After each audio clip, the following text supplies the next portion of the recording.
नमस्कार दोस्तों, welcome to the brothers talk show. आज हमारे साथ वो शख्सियत है जिन्होंने बहुत लोगों की किस्मत को पलटा और फ्यूचर को बदला और उनको जीरो से करोड़पति बनने का फॉर्मूला दिया। उनके पास एक ऐसा विजन है जो बहुत लोगों को अपनी लाइफ में चेंज करने के लिए, अपनी लाइफ को बदलने के लिए चाहिए। तो आज हम आपको वही फॉर्मूला बताएंगे, जीरो से करोड़पति बनने का फॉर्मूला। लेकिन उसके लिए आपको हमारी वीडियो को लास्ट तक देखना पड़ेगा। देखें और उस फॉर्मूला को समझें और उसको अपनी लाइफ में लाएं और आप भी करोड़पति बने।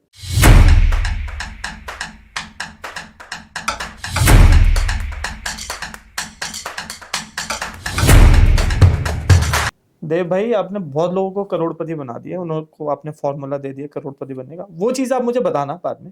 पहले आप मुझे बताओ, आप एस्ट्रोलॉजी में आए कैसे? सचिन भाई, बात ऐसी थी कि आप तो मुझे बहुत पहले से जानते ही हैं और एक टाइम ऐसा था कि एस्ट्रोलॉजी में इंटरेस्ट तो मेरा बहुत स्टार्टिंग से रहा है, लेकिन बात ऐसी थी कि मेरी जो माता हैं, जो मेरी माँ हैं, वो काफ़ी सारे एस्ट्रोलॉजर्स के पास जाया करती थी। तो कोई एस्ट्रोलॉजर बताता था कि इसका करियर ये है, इसका करियर में इधर जाना चाहिए, इसको ये करना चाहिए। कुछ तंत्र क्रियाएं भी बताई जाती थी एस्ट्रोलॉजी के अंदर में। तो फिर एक समय ऐसा आया कि मुझे ऐसा लगा कि इतनी सारी चीज़ें करने के बाद भी जब लाइफ में बहुत चीज़ें नहीं हो पाती हैं और बहुत ज़्यादा आप लाइफ में होता है ना कि आप थोड़ा सा स्ट्रगल करने लग जाते परेशान हो हो, जाते हो इन सब परेशान। चीजों से। हाँ, बिल्कुल। हाँ। तो मैंने सोचा कि इस विद्या को मैं ही क्यों ना ग्रहण करूं। तो इस चीज़ को मैंने सबसे पहले, क्योंकि इंटरेस्ट तो मुझे बहुत पहले से भी था, तो फिर मैं एक गुरु से मिला, उनकी मैंने शरण ली और उनसे मैंने ये जो ज्योतिष विज्ञान है इसको समझा। और ये इतना डीप है यार, इतना डीप है कि आप जितना इसके अंदर जाओगे ना, एक गहरा समंदर है, ओशियन है। जितना जाओगे ये उतना आपको नीचे लेता जाएगा। और जब मुझे चीज़ें समझ आने लगी तो सबसे पहले मैंने ये देखा कि यार इस ग्रह का इस टाइम पे ये इफेक्ट होता है। तो जब जब मेरे साथ कुछ कुछ चीज़ें होनी स्टार्ट हुई तो मैंने वो चीज़ अपने पास से सबसे पहले रिलेट किया कि यार ये मोमेंट में मेरे साथ ऐसा हुआ था। अब मैं देखता हूँ कि मेरे पास में उस टाइम पे ये प्लैनेट या ये ग्रह किधर था। तो जब मैंने देखा, मैंने सोचा अरे यार ये तो बिल्कुल वैसे ही बैठा हुआ है, इतना एक्यूरेट कैसे हो सकता है कोई भी। तो हमारे सनातन धर्म के अंदर हर चीज़ है, लेकिन वही चीज़ है कि ज्योतिष का जो ज्ञान है आज की डेट में आधे लोगों के पास आधा है और आधे लोग थोड़ा सा इस चीज़ का मिसयूज़ कर रहे हैं। और कुछ लोगों के पास एकदम से बहुत सारा पैसा आ जाता है, तो वो उसके पीछे कौन सा ग्रह आता है फिर? बहुत सारे लोगों के पास एकदम से बहुत सारा पैसा आ जाता है। राहु। ओहो। राहु को हमारे ऋषि पराशर ने बोला है ऐश्वर्यदायक। राहु उस खरगोश की तरह है, अच्छा। उस कछुए और खरगोश की रेस में खरगोश की तरह है राहु, कि वो पहुंचा तो पहुंचा, नहीं तो वो आपको ले लेगा। राहु की दशा में काफ़ी सारे लोगों ने ये चीज़ महत्व देखी होगी कि उनके साथ में क्या होता है, बैठे हुए हैं, कुछ नहीं है करने के लिए, राहु जैसे ही एक्टिव होते हैं उनके उसमें आते हैं और वो अच्छे उसमें बैठे हुए उनकी कुंडली में, तो राहु आपको एकदम बैठे बैठे धन दे देंगे। आपको पता नहीं, आप सोचोगे हो क्या रहा है भाई, पैसा ही पैसा, पैसा ही पैसा आया जा रहा है। लेकिन वो जितने पीरियड के लिए राहु आएंगे, सपोज किसी की अंतरदशा में आए हैं छोटे पीरियड के लिए, वो आपको धन तो दे देंगे, लेकिन वो अपनी ही दशा में धन भी ले जाएंगे। मतलब शॉर्ट टाइम ऑफ पीरियड वो ना। शॉर्ट पीरियड, आपने लॉटरी देखी है, हाँ। हाँ बिल्कुल। बैटिंग चलती है, लॉटरी चलती है, वो सब कुछ राहु पे डिपेंड करता है। सबसे बड़ा एग्जांपल राहु का देता हूं मैं। बाबा का ढाबा सुना होगा आपने। हाँ। एक बाबा के ढाबा थे, एक पीरियड के लिए वो कहां से कहां पहुंचे, वो राहु है। समझ लो कि बाबा के ढाबे जो स्ट्रगल कर रहे हैं एक नॉर्मल से उसके लिए, और वो रातों रात इतने करोड़पति बन जाते हैं, रातों रात, कि सिर्फ एक वीडियो से, एक ब्लॉगर उनकी वीडियो डालता है और वो रातों रात इतने बड़े करोड़पति अरबोपति बन जाते हैं अपने ढाबे से, कि वो खुद ही नहीं समझ पाते कि भाई मैं करूँ क्या इस पैसे का। क्योंकि यही प्रॉब्लम है राहु की, वो देता है तो छप्पड़ फाड़ फाड़ के देता है। प्रॉब्लम फिर राहु के साथ ये आती है कि उस छप्पड़ फाड़ के जो पैसा आता है ना, उसको कोई संभाल नहीं पाता, उसकी तरक्की को कोई नहीं संभाल पाता। तो उस पीरियड में उन ढाबे वाले बाबा का क्या हुआ कि पैसा आया तो रातों रात और गया भी उसी पीरियड में। तो ऐसी मुझे एक और पर्सन की स्टोरी याद आ जाती है फिर तो। एक वो करोड़पति बने थे, एक हमारे पहले उसको बहुत पैसा कमाया, हाँ। लेकिन मेरे को लगता है आज की डेट में उनके पास कुछ नहीं है। आप तो देखो, वही था। बिल्कुल वही 5 करोड़ एक बार में जीत गए। बिहार से थे हमारे वो, पैसा ही पैसा आया। कहाँ अर्श से, वो कहते हैं ना, फर्श से अर्श तक पहुंचे और अर्श से फर्श तक आ गए, सेकंड्स में आ गए। सब राहु करता है। और मैंने बहुत सारे एस्ट्रोलॉजर को बोलते हुए देखा है, लाइक उनके जो क्लाइंट्स होते हैं उनको, कि आपको है ना, आपकी कुंडली के हिसाब से आपको शादी 30 के बाद करनी है, 30 से पहले नहीं करनी। तो वो ऐसा क्यों बोलते हैं, वो ऐसा क्यों होता है, उसका रीजन? बहुत अच्छा सवाल है। क्या होता है सचिन, हमारा जो 7वां भाव मैंने बोला, वो हमारा शादी के लिए मैटर करता है। ठीक है। अब एक छोटा सा एग्जांपल लेते हैं। मैं अपने क्लाइंट का एग्जांपल लेता हूँ, ठीक है। उनके 7th हाउस में मंगल थे। ठीक है। मंगल उनके उच्च के थे। मैंने पूछा कि आपको क्या जानना है, तो एक्चुअल में उन्होंने मुझे कुछ नहीं बताया। उन्होंने बोला कि बस मुझे मैरिज के बारे में जानना है, ये वो ये। तो मैंने बोला ओके। तो कहती है कि मेरे जो है, मेरा डिवोर्स हो चुका है, ऐसे ऐसे। मैं बोला ओके। उनका बेटा है, काफ़ी बड़ा बेटा है। तो मैंने बोला कि आपकी शादी कब हुई थी? उन्होंने 18th में शादी कर ली। जब वो 18-19 साल की थी तो उनकी शादी हो गई। मंगल 7वें भाव में बैठे हैं, डिवोर्स तो पक्का ही होना था। ठीक है। क्योंकि क्या होता है, एक तो वो मांगलिक उसमें आ जाता है। मांगलिक उनको बोला जाता है, जब जिनके 7वें भाव में भी मंगल होता है उनको भी मांगलिक बोला जाता है, क्योंकि किसी भी ग्रह की दृष्टि इंपॉर्टेंट होती है वैसे। भाई एक और चीज बताओ, अभी लंदन के जो म्यूजियम है उसमें एक मुकुट रखा है, उसके ऊपर एक पत्थर भी लगा हुआ था नीले रंग का, और वो किसी को सूट नहीं किया आज तक। हाँ, वो वो क्या कोहिनूर था? के साथ था शायद। बट इतना बताता हूँ, वो जो पत्थर था ब्लू कलर का, जिसको शायद ब्लू सफायरी बोलते हैं, वो जहाँ जहाँ गया ना सबको खराब करता गया। अब जो लोग बोलते हैं कि मैं पत्थर नहीं पहनता या पहनती, देखो वेस्टर्न कल्चर में भी वो चीज़ माननी पड़ गई कि वो टाइटैनिक में गया कोई लेके, टाइटैनिक डूब गया, है ना। टाइटैनिक डूब गया, उसके बाद 2-3 चीज़ें उससे पहले भी हो चुकी थी, तो उसको क्या किया, म्यूजियम में बंद कर दिया गया। तो पत्थर्स का इफेक्ट पड़ता है, जेम स्टोन्स का फर्क पड़ता है, वो है। अब जो बोलते हैं कि नहीं पड़ता है, अब ट्राई तो करके देखो। जिसको सूट कर गया वो उसके बारे नहीं सिंपल आ रहे, है और जिसको नहीं गया तो तो वो भाई, सिंपल सी बर्बाद। बात है। अब भाई बोलने को तो कोई कुछ भी बोल दे ना कि भाई मैं नहीं पा, वैसे आप एस्ट्रोलॉजी में बिलीव कर रहे हो, भगवान में बिलीव कर रहे हो, कर रहे हो ना आप बिलीव कर रहे हो, तो आप उन सब चीज़ों में बिलीव करो जो हमारे सनातन से जुड़ी हैं। ठीक है। और ये चीज़ अगर हम बात करें वेस्टर्न कल्चर में, तो वहाँ पे भी ये देखो ना, जेम स्टोन्स को कितनी वैल्यू दी जाती है। आज की डेट में भाई हॉलीवुड की एक्ट्रेस हैं, वो भी ऐसे थोड़ी पहनती है, वो भी देख देख के चीज़ें पहनती हैं। जेम स्टोन्स पहनते हैं ना, वो लोग भी देख देख के पहनते हैं अपने हार में या किसी भी चीज़ में। और बॉलीवुड के कितने सेलिब्रिटीज़ हैं, कितने सारे लोग पहनते हैं, पड़ता है फर्क। तो ये 100% काम करता है एस्ट्रोलॉजी हमारे लिए? बिल्कुल 100% काम करता है। मैं सचिन को तो पता ही है, हम अराउंड, हम एक दूसरे को इतने सालों से जानते हैं, और हम किस किस फेज से निकले हैं।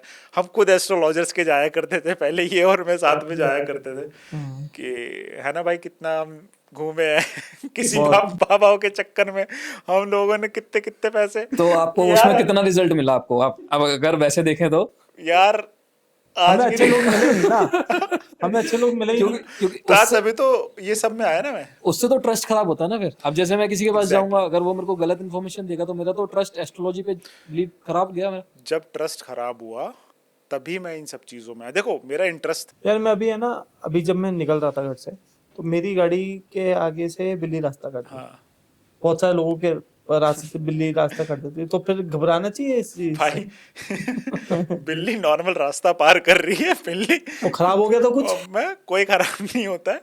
बिल्ली नॉर्मल रास्ता पार कर रही होती है, बिल्ली को राहु की एक वो दी जाती है, बट कुछ नहीं होता है, वो नॉर्मल भाई रास्ता तो जाएगी ना, इधर से उधर जाएगी। नहीं, वो काली बिल्ली का ज्यादा बोलते हैं कि कुछ काली नहीं बिल्ली ने होता रास्ता है काट भाई, दिया तो ऐसा कुछ गलत हो जाएगा आपके साथ। ये सब मैं प्रैक्टिकली चीजें करके देख चुका हूँ। कुछ चीजें होती हैं। अब बिल्ली है, अब अच्छा एक बात बताओ, जंगल से भी बिल्ली जाया करती थी। अब तुम जा रहे हो, तुम एक मोड़ पे पहुंचे नहीं, लेकिन उससे 20-25 सेकंड पहले एक बिल्ली चली गई वहां से रास्ता काट के, तुमने तो देखा ही नहीं, तुम्हें कैसे पता चला? नहीं, तुमने देखा है तो वो कहते हैं कि पहले दूसरा बंदा कोई क्रॉस कर जाएगा तो कोई दिक्कत नहीं होगी। तुमने देखा, हाँ, तो उसके साथ फिर तो खराब हो जाएगा भाई, हाँ। उसके साथ तो ऐसे तो यार लोगों के साथ प्रॉब्लम आती है ही ना। हाँ। फिर तो बिल्ली कभी रास्ता क्रॉस करेगी नहीं तुम्हारा, तुम तो करोड़पति बन जाओ। हम लोग घरों के आगे एक वो भी एक काले रंग के एक जो लगाते हैं, फेस लगाते हैं, उसका क्या इफेक्ट है? वो असली में रोकता है नेगेटिव एनर्जी वो होता है या वो नजर क्या है? बट्टू। वो नजर नजर बट्टू बट्टू। वो एक राक्षस थे, है ना। इनके अच्छा। पीछे एक बहुत बड़ी स्टोरी है, तो कभी और इसको कवर करेंगे। हाँ, उसका इफेक्ट होता है क्योंकि उनको भगवान ने वरदान दिया था कि जब जब तुम लगोगे किसी के आगे, तो मतलब वो नज़र इवल आई नहीं लगने देता। और ये सच बात है, और ये प्रैक्टिकली मैं अपने मेरे घर जब बना था, बहुत पहले की बात है। हाँ। और मेरी मम्मी ने भी ये, खैर मैं उस टाइम पे छोटा था तो मेरी मम्मी ने भी ये चीज़ पता, मैं पूछता था कि ये एक बात बताओ, हम तो भगवान की पूजा करते हैं, राक्षस सा ये भूत सा क्यों लगा वही दिया तो, आपने? हाँ। हम तो भगवान को लगाओ। तब अब आज की है ना, अब एक चीज़ और इस चीज़ से कवर करेंगे हम लोग। तो मम्मी ने क्या बोला कि बेटा ये ज़रूरी होता है।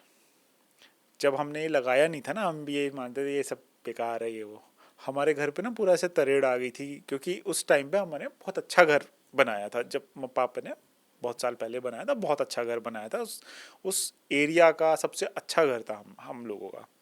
तो लोग जाते थे, देखते थे, तारीफ करते थे। तो वो घर का ऊपर से एक जो थी आगे रेलिंग, हाँ, वो ट्रैक वो गिर गया, तरेड़ आ गई। अब वो उस टाइम पे ये सब लगाया नहीं था, जैसे ही वो हमने लगाया टच वुड चीज़ें ठीक हुई। तो ये चीज़ ये इफ़ेक्ट करती है। अब लेकिन लोग क्या करते हैं, वो भी लगा लिया, और आजकल फ्लैट्स में रहते हैं तो बाहर गणेश जी लगा देते हैं। भाई तुमने गणेश जी को क्या बनाया, पहरेदार। और तुम अंदर क्या कर रहे हो दिवाली पे? अंदर आ जाओ गणेश जी, और कहाँ रखे हैं तुमने? बाहर। भगवान को बाहर। भगवान तुम्हारी पहरेदारी करेंगे? लिटरली भगवान को हम पूजते हैं, वो पहरेदार नहीं हो सकते। पहरेदार के लिए जिम्मेदारी दी गई नजर बट्टू को, भगवान पहरेदारी नहीं नजर करते बट्टू हैं। को, अच्छा। नजर बट्टू को, वही, ठीक है। तो कभी भी अगर आपके यहाँ पे कोई भी भगवान की फोटो किसी भी तरह से आपने घर के बाहर लगाई है, सबसे पहले उतार दो। भगवान को अंदर लेके आओ, बाहर मत छोड़ो। आपने बाहर लगा दिया, अंदर तो लाई नहीं भगवान को। भाई बहुत लोगों को करोड़पति बनने का फॉर्मूला आपने बता रखा है, उन्होंने खूब कमाया। अब हमारे वो फॉर्मूला थोड़ा सा हमारे व्यूअर्स के लिए बता दो कि वो फॉर्मूला क्या है, जिससे वो भी थोड़ा सा करोड़पति बन जाए और पैसा कमा ले। देखो, करोड़पति बनने के लिए तो वैसे ग्रह इंपॉर्टेंट होते हैं, बट अगर आपको कुछ भी चीज़ करनी है, हर चीज़ की दवा महादेव, हर चीज़ की दवा महादेवा, ठीक है। आप जाओ, हर 6 महीने में रुद्राभिषेक करो। आपके आसपास जो भी मंदिर है, ठीक है, वहाँ आप जाओ, किसी भी पंडित जी से, अच्छे पंडित जी हों जिनको मंत्रों का, कर्मकांड का ध्यान मतलब आता हो, उनके पास जाओ। हर 6 महीने पे आपको ये करना, 6 महीने पे आप जाओ, सिर्फ रुद्राभिषेक करो। महादेव सारे ग्रह के, तो हर 6 महीने में क्यों, मतलब उससे क्या फायदा होगा? यार क्या होता है ना भाई कि 6 महीने में चीज़ें ये होती हैं कि हमारी एनर्जीज हम इकट्ठा करते हैं, ठीक है ना।